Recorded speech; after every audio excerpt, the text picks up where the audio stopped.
السلام علیکم ورحمۃ اللہ وبرکاتہ۔ دوستان عزیز، آپ کا میزبان عمران احمد چیمہ آپ کی خدمت میں حاضر ہے۔ دوستان عزیز، سلسلہ سیرت النبی صلی اللہ علیہ وآلہ وسلم کے لیے ہم نے جس کتاب کا انتخاب کیا ہوا ہے وہ حضور پیر ضیاء الامت حضرت کرم شاہ الازہری رحمۃ اللہ علیہ کی لکھی ہوئی ہے، جس کا نام ضیاء النبی ہے۔ تو آئیے اس سلسلے کو آگے بڑھاتے ہیں اور آج کا سبق شروع کرتے ہیں۔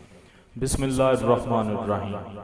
گویا اس وقت کے روسائے قریش اور امرائے عرب اپنے بچوں کو اپنی ماں کی نرم و گداز آغوش میں پلتے ہوئے دیکھنے کے بجائے اس کو پسند کرتے تھے کہ وہ صحرا نشین قبیلوں کے پاس اپنے بچپن کو گزاریں، تاکہ اس کی ریت اور اس کی کھردری پتھریلی زمین کی رگڑوں سے ان کے جسم میں مضبوطی پیدا ہو اور ان کی فصیح و بلیغ زبان سیکھ کر وہ بہترین خطیب اور قائد بن سکیں۔ ایک دن حضرت صدیق اکبر نے عرض کیا، یا رسول اللہ، میں نے آپ سے زیادہ کوئی فصیح نہیں دیکھا۔ حضور نے ارشاد فرمایا، ایسا کیوں نہ ہو کہ میں قبیلہ قریش کا فرزند ہوں اور میں نے اپنی رضاعت کا زمانہ بنو سعد قبیلے میں گزارا ہے۔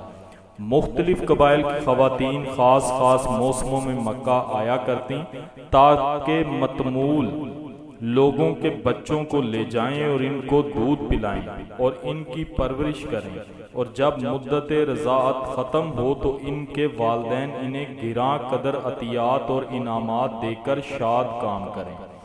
وہ اس وقت بھی مقررہ اجرت پر دودھ پلانا باعث عار سمجھتی تھی۔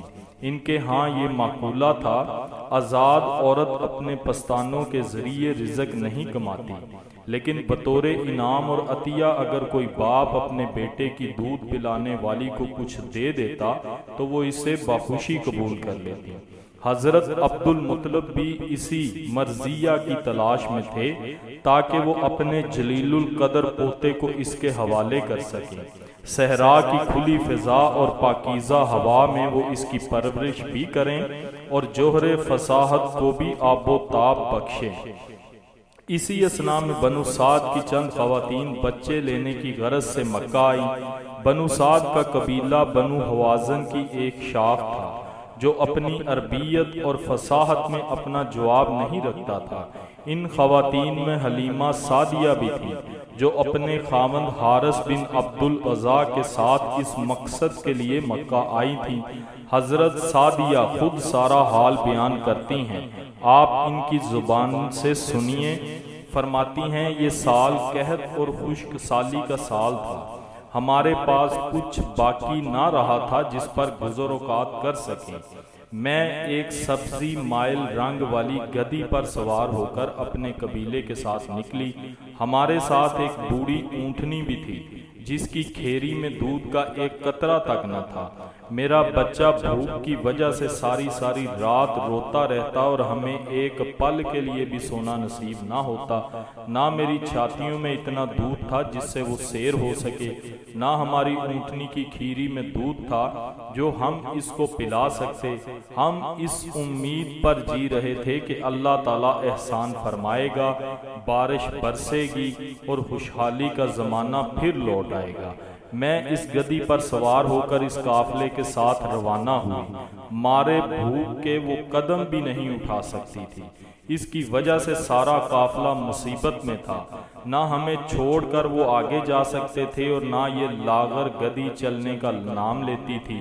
بڑی مشکل سے ہم مکہ پہنچے اور سب نے بچے تلاش کرنے کے لیے گھر گھر چکر لگانے شروع کیے۔ بنو سعد کی عورتیں سیدہ آمنہ کے نونہال کے پاس بھی گئیں، لیکن جب انہیں پتہ چلا کہ یہ یتیم ہے تو وہ واپس لوٹ آتی، یہ خیال کرتے ہوئے کہ اس کا باپ تو ہے نہیں جو ہماری خدمات پر ہمیں انعام و اکرام سے مالا مال کر دے۔ بیوہ ماں اور بوڑھا دادا ہماری کیا خدمت کرے گا؟ چند دنوں میں ہر عورت کو بچہ مل گیا۔ ایک میں تھی جس کی گود خالی تھی۔ میری غربت، تنگ دستی اور خستہ حالی کو دیکھ کر کوئی خاندان مجھے اپنا بچہ دینے کے لیے آمادہ نہ ہوا۔ آخر میں نے اپنے خاوند کو کہا، باخدا میں خالی واپس گھر نہیں جاؤں گی۔ میں اس یتیم بچے کو ہی لے آتی ہوں، کم از کم خالی گود تو واپس ہی جاؤں گی۔ میرے شوہر نے کہا ٹھیک ہے، جاؤ اور اس یتیم بچے کو لے آؤ۔ حلیمہ کہتی ہیں کہ میں گئی، وہ بچہ لے آئی، اور مجھے بھی کوئی اور بچہ مل جاتا تو شاید میں بھی ایک یتیم بچے کو نہ اٹھا لاتی۔ میرے لیے اس کے بغیر چارہ نہ تھا۔ صحیح بلیغ کے باوجود مجھے کسی دوسری عورت نے اپنا بچہ دیا ہی نہیں۔ ایک دوسری روایت میں ہے کہ حضرت حلیمہ کہتی ہیں کہ جب میں مکہ پہنچی تو مجھے حضرت عبد المطلب ملے۔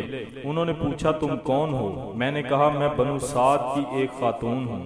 انہوں نے نام پوچھا تو میں نے بتایا حلیمہ۔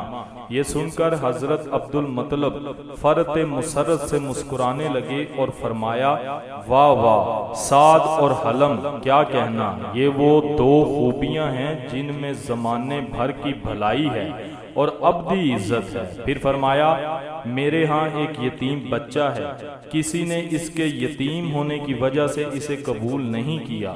تو اس یتیم بچے کو گود میں لینے کے لیے تیار ہے؟ کیا تو اس کو دودھ پلانے کے لیے تیار ہے؟ ہو سکتا ہے کہ اس کی برکت سے تیرا دامن یمن و سعادت سے لبریز ہو جائے۔ سبحان اللہ۔ دوستان عزیز، یہ تھا آج کا موضوع۔ امید کرتا ہوں آپ کو پسند آیا ہوگا اور آپ نے حضور نبی کریم صلی اللہ علیہ وآلہ وسلم کے رضاعت کے زمانے کے بارے میں پڑھا، جب حضرت حلیمہ سعدیہ اور باقی بنو سعد قبیلے کی خواتین بچے لینے کی غرض سے مکہ آئیں، اور پھر جو بھی معاملہ ہوا آپ نے کچھ پڑھا۔ باقی انشاءاللہ تعالی موضوع کو آگے کل بڑھائیں گے۔ تب تک کے لیے اپنے میزبان عمران احمد چیمہ کو اجازت دیجیے گا۔ اپنا بہت سارا خیال رکھیے گا، دعاؤں میں یاد رکھیے گا۔ اللہ حافظ و ناصر۔